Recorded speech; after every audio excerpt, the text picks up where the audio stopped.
Halo, assalamualaikum warahmatullahi wabarakatuh. Welcome to my channel T Muda Channel. Oke, oke. Hari ini kita akan bahas tentang cara melihat HP kita ori atau tidak ori. Ini caranya. Kalau saya sekarang pakai HP Samsung ya.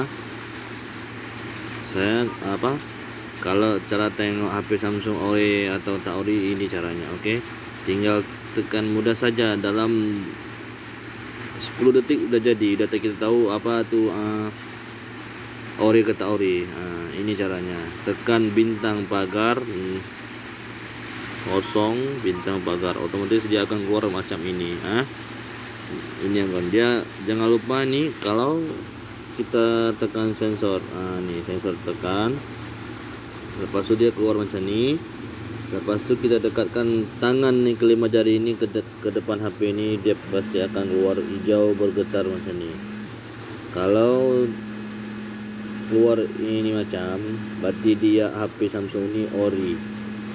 Dan kalau tidak keluar waktu kita letak jari kita ke sini, dia tak keluar hijau, berarti dia tak ori. Oke.